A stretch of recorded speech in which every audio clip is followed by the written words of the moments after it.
de la vida de David. Ahí en Primera de Samuel capítulo 16, el versículo 18, hemos visto cómo Samuel ungió a David. Hemos visto cómo el Espíritu de Dios tomó a David.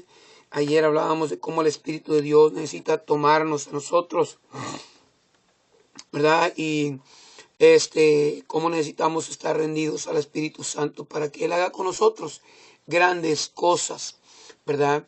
Ahí en el capítulo 16, el versículo 18, ¿verdad? Cuando Saúl andaba buscando a alguien para que le sirviera después de que el Señor Jesús, después de que David fue ungido, ahí con el Espíritu Santo, y el Espíritu Santo lo tomó, Dios le empezó a abrir, ¿verdad? Puertas a David para que David sirviera. Así como el Señor Jesucristo, después de que fue lleno del Espíritu Santo, salió, ¿verdad?, para el desierto ahí para ser tentado por el diablo. Así David también, después de que fue ungido, ¿verdad?, se le dio la oportunidad de poder venir a trabajar con Saúl. Pero ahí Saúl andaba buscando, ¿verdad? El espíritu malo de parte del Señor había venido a la vida de Saúl, y Saúl, ¿verdad?, estaba mal y necesitaba a alguien que le ayudara en su vida. Entonces uno de los criados, dice la Biblia en 1 Samuel 16, 18, respondió diciendo: he aquí, yo he visto a un hijo de Isaí de Belén, que sabe tocar, y es valiente y vigoroso y hombre de guerra, prudente en sus palabras, y hermoso, y Jehová es con él. Y Jehová es con él. Un día, un maestro, un gran predicador que se llamaba John Broadus, era un hombre especial, era un hombre que trabajaba en universidades, y un día se encontró un muchacho muy estudiado, y este muchacho muy estudiado traía un libro muy bonito y especial, y él quería que el doctor Broadus, ¿verdad?, le escribiera una notita ahí, ¿verdad?, que escribiera su nombre y escribiera una notita a este joven que había sido un buen estudiante. Y ese muchacho, ¿verdad?, lo hace, ¿verdad? Este predicador agarra el libro y empieza a escribir su nombre, y le escribe una cosa ahí, ¿verdad?, unas palabritas. El predicador sabía que él no era cristiano, era un tremendo muchacho. Estaba estudiando para ser un doctor, y y el doctor le escribe allí, el predicador le escribe al doctor en su libro: una cosa te falta. Una cosa te falta. Y queridos amigos, ¿verdad? En este mundo muchas veces tenemos música, tenemos entrenamiento de esta clase, de otra clase, ¿verdad? Aprendemos un montón de cosas, y aprendemos a cómo defendernos financieramente, socialmente, ¿verdad? Aprendemos las cosas de computadora y de tantas cosas, ¿verdad? Se podría decir que usted sabe de esto, sabe de mecánica, sabe de carpintería, sabe de música, sabe de esto y sabe de lo otro. Pero aquí este predicador le puso a este doctor, le dijo: una cosa te falta, una cosa te hace falta. Y aquel muchacho sabía lo que él estaba diciendo. Sabía lo que el predicador estaba diciendo, que no, que él todavía le faltaba una cosa, y era el Señor Jesucristo en su vida. Y qué bendición, ¿verdad? Es que David hubiera tenido el talento de tocar. Dice la Biblia de aquí: he visto a un hijo de Isaí de Belén que sabe tocar. Qué bonito es saber tocar. Yo aprendí a tocar la guitarra en los viajes misioneros. Andábamos allá en San Luis Potosí, ¿verdad? En un ranchito, no era un ranchito, en un pueblito. Ahorita me acuerdo de ese pueblito. A ver si le digo. Andábamos allá en Zacatecas, ahí en Concha del Oro, unos ranchitos, ¿verdad?, de Tanque Nuevo, Zacatecas. Andábamos allá en San Luis Potosí, en una ciudad, cubrimos toda una ciudad con Biblias, con películas y predicaciones, y bueno, íbamos a muchos lugares, y allá agarraba la guitarra yo, y me ponía a tocar, me ponía a agarrar las notas, ¿verdad? Ahí miraba a 2, 3 chavos que sabían tocar y me les pegaba, y ahí nos poníamos a practicar durante el tiempo de lonche, después que pasábamos todo el día testificando, ¿verdad?, toda la mañana, llegábamos al lonche, Entonces ahí teníamos, ¿verdad? Ese tiempecito para practicar y ahí era donde yo me metía entre la bola y empezaba a tocar.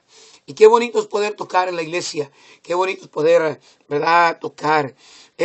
Cuando llegué aquí a Arlington, yo quería aprender, hace 20 años yo quería aprender un poco el piano.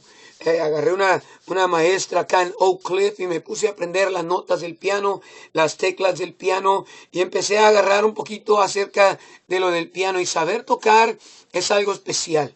¿Verdad? Saber poder tocar los bemoles ¿verdad? Los altos y bajas y qué bonito es saber dónde se está tocando un canto y poder bajar una nota o poder subirla y qué bueno es saber tocar, ¿verdad? Ahí para que se ajuste la voz con el tono del piano, de la guitarra. David sabía tocar, David sabía pelear, dice la Biblia. Él era valiente y vigoroso. Un hombre que tenía mucha valentía, un hombre que era de guerra. No solamente era un hombre de guerra, pero un soldado, y sabía pelear, pero era prudente en sus palabras. Ese muchacho podía, ¿verdad?, platicar contigo de ojo a ojo, ¿verdad?, quizá de cualquier tema. Él sabía de borregas, él sabía de cabras, él sabía de rancho, él sabía de la ciudad. Un muchacho que era prudente en sus palabras, sabía qué hablar, sabía qué decir. Y qué bueno tener muchachos, ¿verdad?, que saben tener conversaciones y poder mantener conversaciones con toda clase de personas en diferentes, ¿verdad?, niveles de la sociedad. Pero David también, dice la Biblia, era hermoso. David era guapo, sabía cómo vestirse, cómo peinarse. Él se cuidaba de él mismo. Y era un hombre, de verdad, presentable. Pero hay algo especial que dice la Biblia de David. Dice la Biblia, y Jehová es con él. La gente podía ver que Dios estaba con David. La gente podía ver que había algo diferente en la vida de David. Y era que Dios, de alguna manera, estaba con él. ¿Verdad? Dice la palabra del Señor allí en 1 Samuel 18:12, mas Saúl dice, se temía de David por cuanto Jehová era con él y se había apartado de Saúl. Y David, dice, se conducía prudentemente en todo su negocio, dice, y Jehová era con él. Varias veces, querido amigo, ahí en 1 Samuel dice la Biblia que Jehová era con David. La palabra del Señor nos muestra a nosotros allá en el libro de Santiago. La Biblia nos dice que si nosotros nos allegamos a Dios, Dios se va a llegar a nosotros. ¿Qué es lo que tiene que pasar para que Dios ande con usted?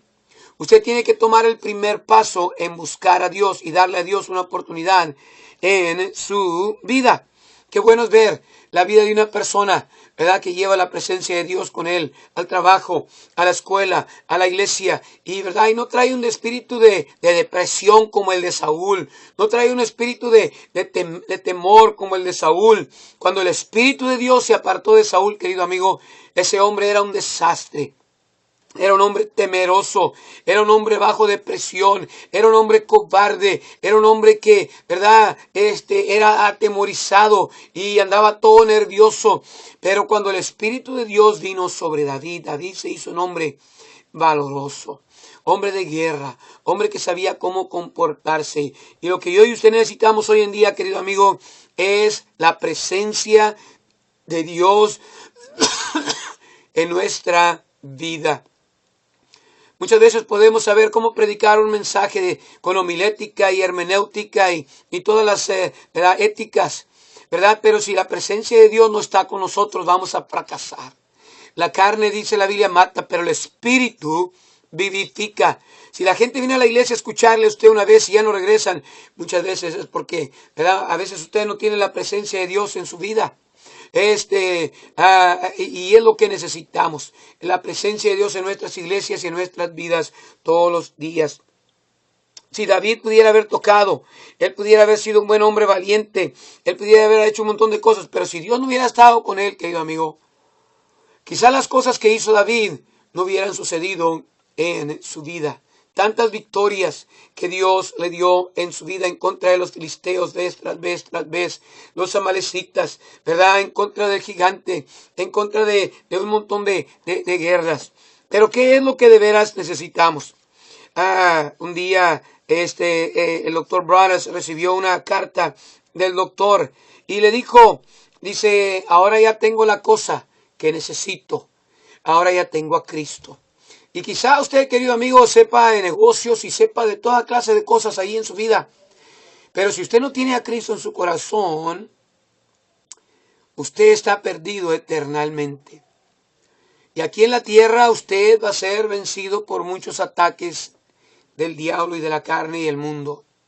Pero cuando usted tiene a Cristo, usted puede tener tantas victorias. Pablo decía, todo lo puedo en Cristo que me fortalece. Usted no tiene que tener, ¿verdad? Mucha sabiduría, mucho talento, ¿verdad? Para poder tener a Cristo en su corazón. Todo lo que usted tiene que hacer, querido amigo, es entender su condición. ¿Verdad? Que usted está enfermo de su pecado, que usted está condenado y que usted necesita una ayuda, ¿verdad? Alguien que le perdone sus pecados con la sangre de Cristo. Y dice la Biblia que si confesares con tu boca al Señor Jesús, el doctor celestial, ¿verdad? Dice la Biblia que si confesares con tu boca al Señor Jesús y creyeres en tu corazón que Dios le levantó a los muertos, serás salvo. Dice Efesios ahí, desde que tú creíste en Cristo y le confesaste a Él, fue que el Espíritu Santo vino a morar en ti. Y qué bonito, ¿verdad? Desde hace 32 años que el Espíritu Santo mora en mi vida.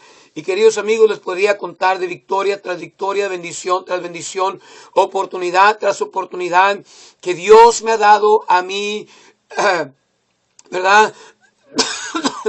Por causa de que he tratado de seguir al Señor en esta vida. Yo le animo, ¿verdad?, a invitar a Cristo a su corazón. Si usted ya tiene a Cristo en su corazón, ábrale su voluntad y deje que lo guíe y que le abra puertas, ¿verdad? Sea valiente, tome, decía Juan el Bautista, que los valientes arrebatan el reino. Ábrale su corazón a Cristo. Si usted ya tiene a Cristo, ábrale su voluntad a Cristo. No haga sus planes sin la ayuda del Señor, ¿verdad? Vaya ahí al Señor y pregúntele al Señor, reconózcalo en todos sus caminos, dice la Biblia, y Él enderezará sus veredas y Él hará grandes cosas con usted. Dios puede hacer cosas mejores con su vida que usted puede hacer con su propia vida. Así que déle una oportunidad a nuestro Señor.